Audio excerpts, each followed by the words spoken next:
والے دن اللہ تعالیٰ اس کو میرے حوضے کوثر سے جام عطا فرمائے گا۔ سارے اعمال انسان کے لیے ہے، لیکن روزہ جو ہے وہ میرے لیے ہے اور میں خود ہی اس کی جزا ہوں۔ اللہ تعالیٰ نے زندگی میں ایک بار پھر اپنے عظمت اور شان والے اور برکتوں والے مہینے کی اللہ تعالیٰ سعادت عطا فرما رہا ہے۔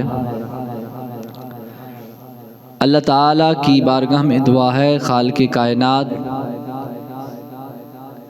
اس عظیم و شان ماہ رمضان المبارک جو ان قریب شروع ہونے والا ہے، اللہ تعالیٰ ہمیں اس کی رحمتیں، برکتیں اور اس کی رونقیں سمیٹنے کی توفیق عطا فرمائے۔ یقیناً رمضان المبارک کا یہ بابرکت مہینہ اللہ تعالیٰ کی طرف سے ہمارے لیے بہت بڑا خزانہ ہے، اور اگر زندگی میں مل جائے تو اس کی بندے کی خوش قسمتی ہے کہ اللہ تعالیٰ نے ایسا عظیم و شان مہینہ جو ہے وہ عطا فرمایا ہے۔ اور ہمیں اس بات پر فخر کرنا چاہیے اور خوشی منانی چاہیے کہ اللہ تعالیٰ نے ہمیں رمضان بھی عطا فرمایا اور ایمان بھی عطا فرمایا۔ اور پھر کسی بھی چیز کی قدر و قیمت اس کی مرتبہ اور مقام، اس نعمت کا جو مقام ہے اس وقت پتہ چلتا ہے کہ جب ہمیں یہ بات کا علم ہو کہ یہ نعمت جو ہمیں مل رہی ہے اس کی شان کیا ہے، اس کا مرتبہ کیا ہے، اس کی ویلیو کیا ہے۔ جب ہمیں پتہ چلے گا تو پھر ہم اس نعمت سے زیادہ جو ہے وہ فائدہ اٹھائیں گے، اور اس نعمت سے ہم جو ہے وہ محروم نہیں رہیں گے۔ تو اس کے حوالے سے ہمیں نبی اکرم صلی اللہ علیہ وسلم کا روشن فرمان نظر آتا ہے کہ میرے آقا صلی اللہ علیہ وسلم کا یہ فرمان علی ذیشان جو ایک صحابی رسول کا خواب ہے، اور آقا صلی اللہ علیہ وسلم کی بارگاہ میں اس کو بیان کیا گیا اور حضور صلی اللہ علیہ وسلم نے اس کی تصدیق فرمائی۔ کتب سیاحہ میں یہ حدیث مبارکہ موجود ہے، بالخصوص سنن ابن ماجہ کی 3925 نمبر یہ حدیث مبارکہ ہے کہ سرکار مدینہ صلی اللہ علیہ وسلم کے صحابی جن کا نام حضرت طلحہ بن عبید اللہ رضی اللہ تعالیٰ عنہ ہے، وہ میرے آقا سے یہ حدیث مبارکہ روایت فرماتے ہیں۔ کہتے ہیں کہ آقا صلی اللہ علیہ وسلم کی بارگاہ میں دو شخص جو ہے وہ آئے جنہوں نے حضور صلی اللہ علیہ وسلم کی ہاتھ پر بیعت کی، اسلام کو قبول کیا۔ اب آقا صلی اللہ علیہ وسلم کے دست مبارک پر براہ راست ایمان قبول کرنا، حضور کے ہاتھوں میں ہاتھ دینا، یہ اتنا بڑا رتبہ ہے اور اتنا بڑا مقام ہے کہ آج کے نہیں بلکہ صحابہ کے بعد تابعین سے لے کر اب تک کروڑوں ولی بھی ہزاروں سال عبادت کرتے رہیں تو اس شخص، اس ہستی کے مقام کو نہیں پہنچ سکتے جس نے براہ راست اپنا ہاتھ نبی صلی اللہ علیہ وسلم کے ہاتھ مبارک میں دیا ہو۔ کیونکہ اللہ تعالیٰ کے پیارے حبیب صلی اللہ علیہ وسلم کی جو شرف نسبت ہے، آپ کا جو تعلق ہے، اللہ تعالیٰ کے حبیب صلی اللہ علیہ وسلم کے ہاتھ مبارک جو ہیں، اللہ تعالیٰ فرماتا ہے ید اللہ فوق ایدیہم، اللہ تعالیٰ جن ہاتھوں کو اپنا ہاتھ قرار دیتا ہے ان ہاتھوں کی شان کیا ہے، ان کا مقام کیا ہے۔ تو فرماتے ہیں دو شخص آئے، انہوں نے اسلام قبول کیا، اور اسلام قبول کرنے کے بعد اب دونوں کا معیار یہ ہے کہ ایک ان میں سے جو صحابی رسول ہے وہ اعمال کرنے کے لحاظ سے جو ہے اس کی محنت زیادہ ہے، یہ کہہ لیں کہ وہ نیکی کرنے میں اور اعمال کرنے میں دوسرے جو ہے وہ اپنے دوست سے ذرا فاسٹ تھا، تیز تھا، یعنی وہ زیادہ جو ہے وہ عبادت کرتا تھا، حالانکہ وہ بھی صحابی بڑی عبادت کرتے تھے۔ اس لحاظ سے میرے آقا صلی اللہ علیہ وسلم کے یہ دونوں غلام، اب یہ ہوا کہ جو اعمال کے لحاظ سے تیز تھا اور بڑا فاسٹ تھا، اس نے ایک غزوہ میں شرکت کی، ایک جنگ میں، اور وہ صحابی رسول شہید ہو گئے۔ اب جس وقت شہید ہو گئے، حضرت طلحہ فرماتے ہیں فرائیت فی المنام بین انا عند باب الجنہ، تو آپ فرماتے ہیں کہ میں خواب میں نے دیکھا کہ میں جنت کے دروازے کے پاس کھڑا ہوں، اور فرماتے ہیں اذا انا بہما،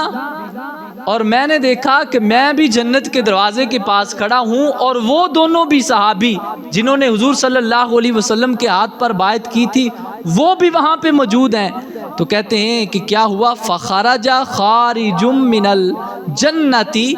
کہ جنت کا دروغہ آیا اور اس نے فَأَذِنَ لِلَّذِي تُوَفِّيَ الْآخِرَ مِنْهُمَا، اب ایک جنگ میں شہید پہلے ہو گئے اور دوسرے صحابی جو ہیں وہ ان کے ایک سال بعد جو ہے وہ بعد میں وفات پاتے ہیں۔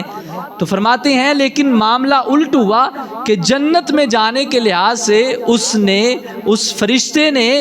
پہلے جنت میں جانے کی اجازت جو ہے وہ دوسرے صحابی کو دی جو بعد میں فوت ہوئے تھے، جو پہلے فوت ہوئے تھے، جو اعمال کرنے کے لحاظ سے بھی تیز تھے، شہادت کا بھی رتبہ پایا، ان کو نہیں، بلکہ جو ایک سال بعد جو ہے وہ فوت ہوئے ان کو اجازت دی کہ جنت میں چلے جائیں۔ تو پھر کہتے ہیں ثم خرج فاذن للذی استشہد، فرمایا اب جو بندہ، جو صحابی ایک جو ہے وہ پہلے ایک سال شہید ہو گئے تھے غزوہ میں، جنگ میں، اب ان کو اجازت دی جنت میں جانے کی، تو جب وہ بھی چلے گئے تو فرماتے ثم رجع الی، اب وہ فرشتہ میری طرف آیا، وہ صحابی حضرت طلحہ فرماتے ہیں میری طرف آیا اور فقال ارجع فانک لم یانی لک بعد، تو فرشتہ کہنے لگا آپ واپس چلے جائیں، آپ کا ابھی جنت میں جانے کا وقت نہیں آیا، یعنی حضرت طلحہ یہ ابھی زندہ تھے، ابھی ان کا وصال نہیں ہوا، اور ان دو صحابہ کا وصال ہو گیا تھا، ان کو جنت میں داخل کر دیا، ان کو کہا آپ کا بھی وقت نہیں آیا۔ تو کہتے ہیں کہ کیا ہوا، فَأَصْبَحَ طَلْحَةُ يُحَدِّثُ بِهِ النَّاسِ، کہتے ہیں جب حضرت طلحہ اٹھے نا صبح کو، اب یہ بات صحابہ کرام کو بتانے لگے اپنا خواب، تو فَعَجِبُوا لِذَالِكَ، تو بڑا اس پہ تعجب ہوا کہ یار دیکھیں ایک جو عمال کرنے کے لحاظ سے تیز تھا، اس کی جد و جہد جو ہے وہ زیادہ تھی، وہ شہید بھی ہوئے اور وہ جنت میں بعد میں گئے ہیں، اور وہ شخص جو بعد میں فوت ہوا وہ جنت میں پہلے چلا گیا، اس پر تعجب کر رہے ہیں، ایک دوسرے سے بات کر رہے ہیں۔ اب کیا ہوا، فَبَلَغَ ذَلِكَ رسول اللہ صلی اللہ علیہ وسلم، اب یہ بات چلتے چلتے سرکار مدینہ صلی اللہ علیہ وسلم کی بارگاہ میں چلی گئی۔ تو آقا صلی اللہ علیہ وسلم کی بارگاہ میں جب بات گئی تو آپ میرے آقا فرمانے لگے فَقَالَ مِنْ أَيِّ ذَلِكَ تَعْجَبُونَ، کیا تم تعجب کر رہے ہو اس بات پر؟ تو صحابہ کرام نے عرض کی فقالوا یا رسول اللہ صلی اللہ علیہ وسلم ھذا کان اشد الرجلین اجتہادا ثم استشہد، آقا وہ بندہ عمال کرنے میں بھی تیز تھا، پھر اس نے شہادت کا رتبہ بھی پایا، ودخل ھذا الآخر الجنہ قبلہ، اور اللہ تعالیٰ نے جو ہے وہ پہلے جنت دوسرے کو عطا فرمائی، شہید کو بعد میں جنت میں داخل کیا، اس کی کیا وجہ ہے؟ فقال رسول اللہ صلی اللہ علیہ وسلم، میرے آقا فرمانے لگے، فرمایا اب جو جملے ہیں، یعنی جو بات، جو نعمت جب اس کی ہمیں قدر کا پتہ چلے گا تو پھر ہم اس کی اہمیت جب دیکھیں گے تو پھر ہم اس نعمت سے محروم نہیں رہوں گے۔ ہمارا دل کرے گا یار یہ نعمت اتنی بڑی ہمارے پاس آ رہی ہے، ہم اس کو ایسے نہ ضائع کریں بلکہ اس نعمت سے فائدہ اٹھائیں۔ یا رسول اللہ وہ جنت میں پہلے چلا گیا۔ میرے آقا نے فرمایا الیس قد مکث ھذا بعدہ سنتن، بتاؤ کیا وہ شخص شہید ہونے کے بعد دوسرا شخص جو ہے وہ 1 سال تک زندہ نہیں رہا؟ تو صحابہ کرام نے عرض کی قالوا بلا، آقا کیوں نہیں، اس کا 1-2 شہید ہو گیا اور یہ 1 سال اس کے بعد فوت ہوا ہے۔ میرے آقا فرمانے لگے، فرمایا کہ وَأَدْرَكَ رَمَضَانَ فَصَامَ، فرمایا پھر بتاؤ 1 سال بعد فوت ہوا تو کیا اس نے ایک اور رمضان نہیں پایا تھا؟ اس کو ایک اور رمضان نہیں ملا کہ جس میں اس نے روزہ رکھا، وصلی، اور نمازیں بھی پڑھی؟ یعنی اتنی بڑی نعمت اس کو ملی، ہمیں تو اس کی قدر کا پتہ ہی نہیں کہ اس کا ایک ایک لمحہ، ایک ایک گھڑی رمضان کی کتنی قیمت والی ہے۔ ہمارے پیر و مرشد فرماتے ہیں کہ تم کہتے ہو کہ 27 جو ہے وہ رمضان لیلۃ القدر ہے، آپ فرماتے ہیں 27 کو تو ہے ہی، لیکن عاشق اگر چاہے تو ہر رات ہی عاشق کے لیے لیلۃ القدر بن جائے، کہ اگر ہر رات میں اپنے رب کو راضی کرے، اپنے رب کی عبادت کرے تو فرمایا ہر رات ہی بندے کے لیے لیلۃ القدر ہو۔ یہ اتنی سعادتوں والا مہینہ آ رہا ہے، اتنی برکتوں والا مہینہ آ رہا ہے۔ میرے آقا فرمانے لگے کیا بتاؤ اس نے روزہ نہیں رکھا تھا؟ یا رسول اللہ کیوں نہیں؟ فرمایا اس نے پھر نمازیں بھی پڑھی اس میں، کہ وہ مہینہ کہ جس میں اگر ایک فرض پڑھا جائے تو اللہ 70 فرضوں کا ثواب عطا فرماتا ہے۔ فرمایا وہ مہینہ اس نے نہیں پایا تھا؟ کیوں نہیں یا رسول اللہ؟ ہاں، وَصَلَّى قَضَا وَقَضَا مِن سَجْدَةٍ فِي السَّنَةِ قَالُوا بَلَا قَالَ رسول اللہ صلی اللہ علیہ وسلم، میرے آقا نے فرمایا اس نے یہ عبادت نہیں کی، اتنے سجدے نہیں کیے، اتنی رکعتیں نہیں پڑھی۔ اب غیب دان نبی صلی اللہ علیہ وسلم آپ کی نظر کا کمال دیکھے کیا ہے۔ میرے آقا صلی اللہ علیہ وسلم نے یہ ساری باتیں بیان کرنے کے بعد میرے آقا فرمانے لگے، فرمایا اب سنو، تم تو اس بات پہ تعجب کر رہے ہو نا کہ 1 سال بعد یہ فوت ہوا اور جنت میں پہلے چلا گیا اور پہلا شہید بھی ہوا اور وہ جنت میں بعد میں گیا۔ میرے صحابہ اس سے بھی اگلی بات میں آپ کو بتاتا ہوں۔ یا رسول اللہ وہ کون سی بات ہے؟ میرے آقا فرمایا ما بینہما ابعد مما بین السماء والارض، فرمایا میرے صحابہ سنو، جنت میں تو اللہ تعالیٰ نے اس کو بعد میں بھیجا ہے، لیکن جو بعد میں فوت ہونے والا ہے اس کا اور جو پہلے فوت ہوا ہے جو شہید تھا اس کا مقام اور مرتبے کے لحاظ سے کیا ہے؟ فرمایا اس نے 1 سال اور پایا، رمضان کے روزے بھی رکھے، فرمایا اس کا اور اس کی جنت میں مرتبے کا عالم یہ ہے، فرمایا جتنا فاصلہ زمین و آسمان کا ہے، فرمایا اتنا زیادہ بلند رتبہ اللہ تعالیٰ نے بعد میں فوت ہونے والے کو عطا فرمایا۔ کیوں؟ کیونکہ فرمایا اس نے 1 سال بعد اگرچہ وصال پایا ہے لیکن اس کو رمضان بھی تو ایک اور میسر ہوا ہے نا، کہ ایک اور رمضان اس نے اپنی زندگی میں پا لیا اور اس میں روزے رکھے، نمازیں پڑھی۔ اس لحاظ سے اگر ہمیں یہ عظمت والا اور شان والا مہینہ مل جائے، میسر آ جائے، تو پھر ہمیں اس کی قدر کرنی چاہیے، اس میں کثرت سے عبادت کرنی چاہیے۔ اور پھر آج کچھ لوگ یہ بھی کہتے ہیں کہ دیکھو رمضان شریف آ رہا ہے اور ہم روزہ رکھیں گے اور ہمیں جو ہے وہ پیاسا رہنا پڑے گا، لیکن ہم ایک دنیاوی نظر سے کہتے ہیں کہ ہمیں پیاسا رہنا پڑے گا، لیکن اگر شریعت کی نظر سے ہم دیکھیں تو شریعت یہ کہتی ہے تمہیں پیاسا نہیں رہنا پڑے گا، بلکہ تم جب روزہ رکھو گے تو میرے آقا صلی اللہ علیہ وسلم نے فرمایا کہ جس نے کسی روزہ دار کا روزہ افطار کرایا تو فَسَقَاهُ اللَّهُ مِنْ حَوْضِهِ، فرمایا اللہ تعالیٰ جو بھی کسی کو افطار روزہ کرائے گا فرمایا قیامت والے دن اللہ تعالیٰ اس کو میرے حوضے کوثر سے جام عطا فرمائے گا۔ فرمایا یہ اللہ تعالیٰ اس کو پیاسا نہیں رہنے دے گا۔ اور پھر میرے آقا فرماتے ہیں جس نے میرے حوض سے پی لیا، جام پی لیا، فرمایا وہ جنت میں جانے تک اس بندے کو پیاس نہیں لگے گی۔ اللہ اکبر۔ تو یہ سعادتوں اور برکتوں والا مہینہ ہے، اور اس کی عظمت اور شان کو دیکھنے کے لیے ہمیں سرکار مدینہ صلی اللہ علیہ وسلم کا یہ واضح فرمان موجود ہے جو بخاری اور مسلم شریف اور دیگر جو ہے وہ کتب صحیحہ میں موجود ہے۔ حضرت ابو ہریرہ آپ فرماتے ہیں قال رسول اللہ صلی اللہ علیہ وسلم، یہ حدیث قدسی ہے، میرے آقا صلی اللہ علیہ وسلم فرماتے ہیں قال اللہ عز وجل کل عمل ابن آدم لہو، میرے آقا فرماتے ہیں رب ذوالجلال فرماتا ہے کہ ہر انسان کا عمل اس کے لیے ہے، اور فرمایا الا الصوم فانہ لی، فرمایا لیکن سنو روزہ میرے لیے ہے، اور وانا اجزی بہ،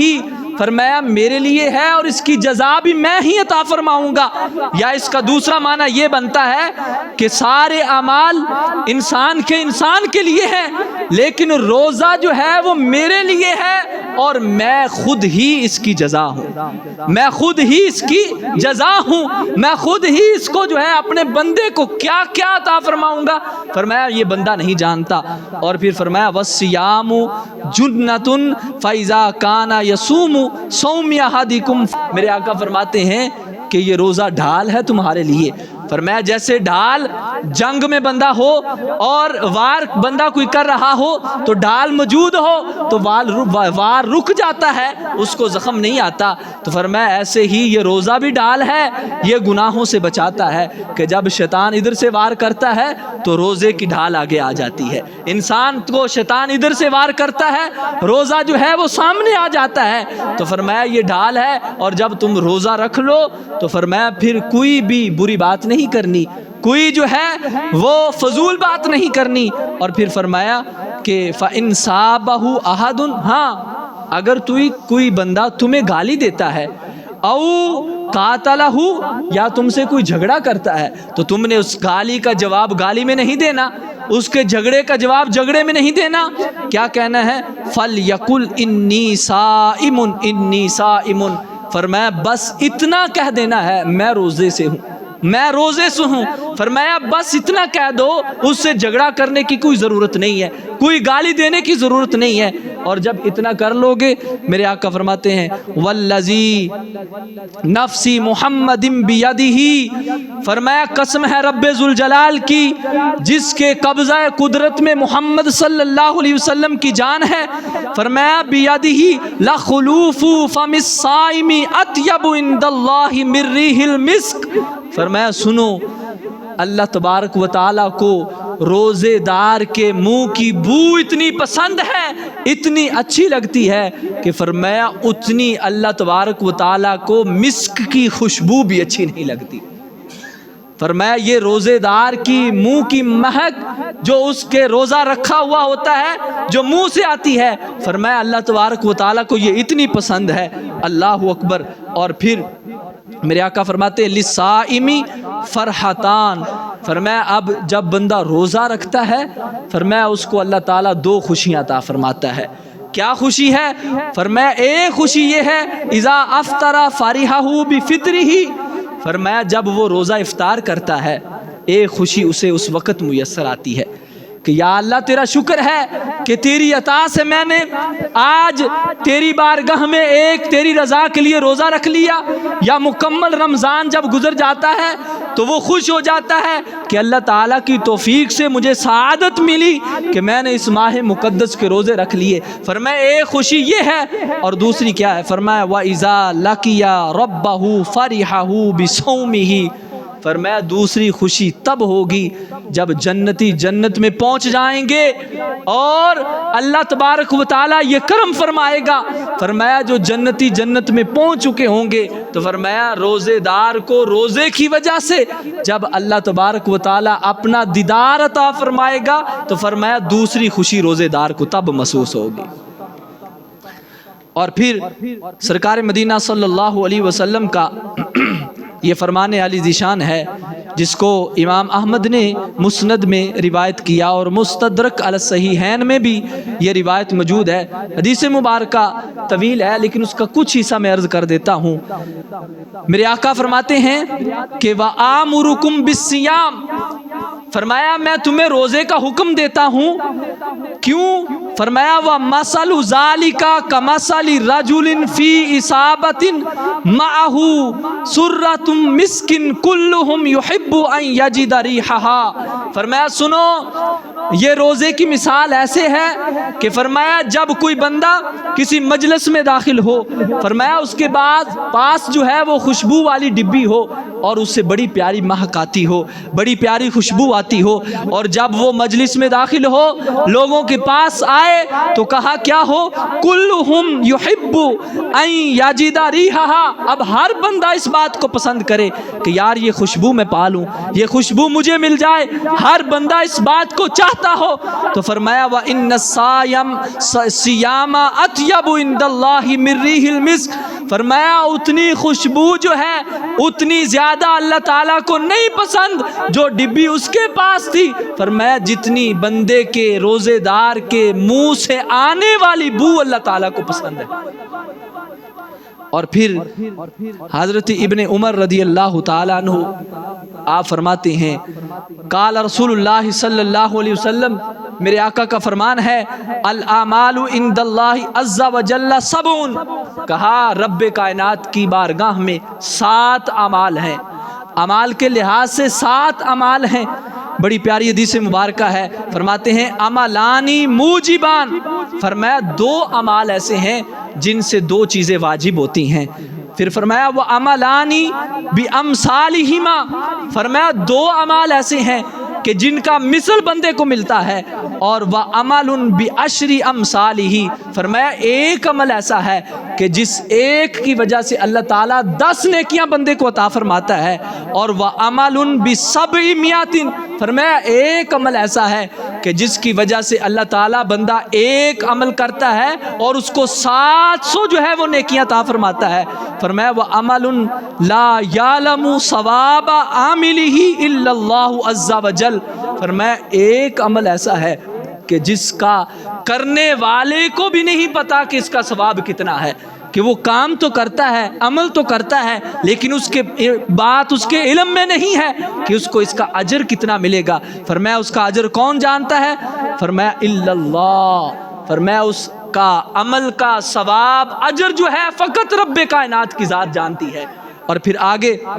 ان کی وضاحت میں فرماتے ہیں، فرمایا فَأَمَّا الْمُوجِبَانِ، فرمایا جو 2 اعمال جن کی وجہ سے 2 چیزیں واجب ہوتی ہیں وہ کیا ہیں؟ تو فرمایا فَمَن لَقِيَ اللَّهُ يَعْبُدُهُ مُخْلِصًا لَا يُشْرِكُ بِهِ شَيْئًا وَجَبَتْ لَهُ الْجَنَّةُ، فرمایا ایک یہ ہے کہ بندہ اللہ تعالیٰ کی عبادت کرے اور اس حال میں اخلاص سے رب کائنات سے ملے کہ وہ بندے نے کوئی شرک نہ کیا ہو، فرمایا اس بندے پہ جنت واجب ہو جاتی ہے۔ اور پھر فرمایا وَمَن لَقِيَ اللَّهُ قَدْ أَشْرَكَ بِهِ وَوَجَبَتْ لَهُ النَّارُ، کہ اس بندے نے معصیت کی، گناہ کیے، کفر کیا، فرمایا جہنم واجب ہوگی، یہ دوسرا عمل ہے۔ اور پھر فرمایا کہ وَمَنْ عَمِلَ سَيِّئَةً جُزِیَ بِهِ، جس نے برائی کی اس کو بدلہ مل گیا۔ وَمَنْ أَرَادَ أَنْ يَعْمَلَ حَسَنَةً، فرمایا ہاں اگر بندے نے کوئی نیک عمل کرنا تھا، فرمایا کہ اس کا ارادہ کیا، فلم یا ملہا، فرمایا ابھی وہ کام نہیں کیا، کیا ہوگا؟ فرمایا جزی مثلہا، فرمایا ارادہ کرنے سے نیکی کا، ابھی نیک کام کیا نہیں ہے، اللہ تعالیٰ اس کے نامہ اعمال میں نیکی لکھوا دیتا ہے۔ پھر فرمایا کہ وَمَنْ عَمِلَ حَسَنَةً جُزِیَ عَشْرًا، فرمایا ہاں اگر وہ بندہ وہ نیکی کر لیتا ہے تو فرمایا اللہ تعالیٰ اس کو 10 کا ثواب عطا فرما دیتا ہے۔ نیکی ابھی کی نہیں، سوچا 1 ثواب مل گیا، فرمایا اگر کر لے گا تو 10 مل جائیں گی۔ اور پھر فرمایا آگے، فرمایا کہ ومن انفقا ومن عمل حسنتن جزی عشرن اور ومن انفق مالہ فی سبیل اللہ، فرمایا جس نے اپنے مال کو اللہ کی رضا کے لیے اللہ کی راہ میں خرچ کیا تو فرمایا اللہ تعالیٰ ایک تو اس کے مال میں اضافہ فرما دیتا ہے، اور پھر فرمایا کہ الدرہم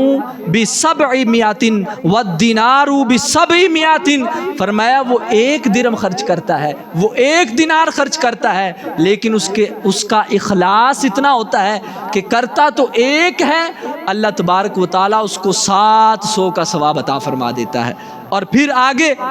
فرمایا کہ اب وہ عمل کہ بندہ کرتا تو ہے لیکن اس کا ثواب جو ہے اللہ تعالیٰ نے فرشتوں کو بھی نہیں بتایا کہ فرشتوں یہ ثواب ہے، اب نماز پڑھے، روزہ زکوٰۃ دے، حج کرے، نیک اعمال کرے، صدقہ و خیرات کرے، فرشتوں کو بتایا ہے اتنا اجر لکھ دو، اتنا ثواب لکھ دو، لیکن وہ کون سا عمل ہے؟ فرمایا بندہ عمل کرتا ہے لیکن اس کا ثواب، اس کی جزا کسی کو کوئی نہیں پتا۔ تو میرے آقا فرماتے ہیں وَالصِّيَامُ لِلَّهِ عَزَّ وَجَلَّ لَا يَعْلَمُ ثَوَابَ عَامِلِهِ إِلَّا اللَّهُ عَزَّ وَجَلَّ، فرمایا ہاں ایک واحد عمل روزہ ہے، فرمایا کہ جو روزہ بندہ رکھتا ہے فرمایا اس کا ثواب روزہ رکھنے والے کو بھی نہیں پتا اور لکھنے والوں کو بھی نہیں پتا، فقط رب کائنات کی ذات جانتی ہے اس کو کتنا ثواب عطا فرمانا ہے اور کیا عطا فرمانا ہے۔ کیوں؟ کیونکہ فرمایا سارے اعمال جب بندہ کرتا ہے تو نظر آتا ہے، میں نماز پڑھوں سارے دیکھیں گے نماز پڑھ رہا ہے، میں زکوٰۃ دوں کوئی نہ دیکھے، دینے جس کو دیا جا رہا ہے اس کو تو پتہ ہے یار مجھے یہ زکوٰۃ دے رہا ہے، صدقہ و خیرات کر رہا ہے، میں حج کروں میرے افعال نظر آئیں گے، میں حج کر رہا ہوں، میں کوئی بھی اعمال کروں وہ نظر آ جائے گا۔ لیکن روزہ ایک ایسا عمل ہے کہ بندہ چاہ کر بھی کسی کو نہیں دکھا سکتا۔ آج تک کوئی ایسا بندہ ہے ہاتھ کھڑا کرے کہ کہے یار میں نے یہ روزہ رکھا ہے اور میں نے فلاں فلاں شخص کو دکھایا ہے؟ کسی نے آج تک اپنا روزہ کسی کو دکھایا ہے؟ نہیں دکھایا۔ تو فرمایا جب تم نے یہ اعمال ایسا کیا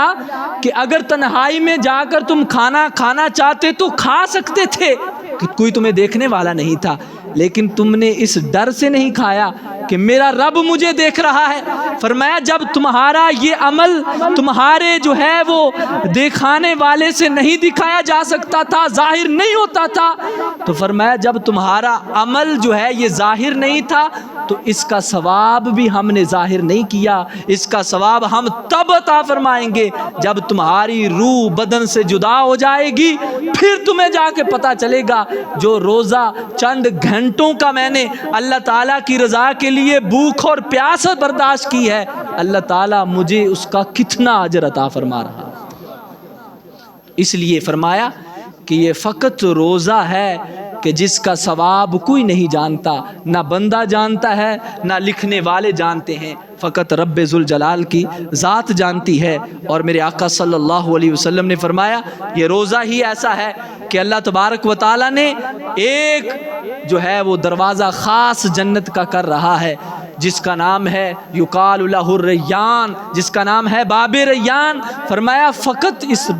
دروازے سے وہ بندہ داخل ہوگا جو روزہ رکھنے والا ہوگا۔ تو فرمایا جب روزہ رکھنے والے اس میں داخل ہو جائیں گے تو اللہ تعالیٰ کی طرف سے آواز آئے گی اب اس دروازے کو بند کر دو، اب اس دروازے سے کوئی بندہ اندر داخل نہیں ہوگا۔ یہ روزے کا مقام ہے اور یہ ماہ صیام ہو سکتا ہے کل اللہ تعالیٰ ہمیں اس کا پہلا دن میسر فرمائے، اور سارے جتنے بھی امت مسلمہ ہیں سب کو چاہیے کہ اس ماہ مقدس میں، اب تو دن بھی چھوٹے ہیں اور راتیں بڑی ہیں، بالخصوص اس میں ہم روزہ بھی رکھیں اور رات کو تراویح کا بھی اہتمام کریں، اور قرآن مجید جو ہے وہ تراویح میں وہ بھی سنیں، اور اللہ تبارک و تعالیٰ اس میں بڑا اجر عطا فرمائے گا۔ اور پتہ نہیں زندگی میں پھر ہمیں یہ رمضان میسر ہو کہ نہ ہو۔ اب آپ دیکھ لیں پچھلے سال جو ہمارے ساتھ موجود تھے اب وہ ہمارے ساتھ ان میں سے چند نہیں ہیں، وہ چلے گئے ہیں، ہو سکتا ہے اگلے سال ہم بھی نہ ہوں۔ تو میں نے پہلے بھی وہ روایت سنائی کہ وہ بندہ ایک شہید ہے، مقام مرتبہ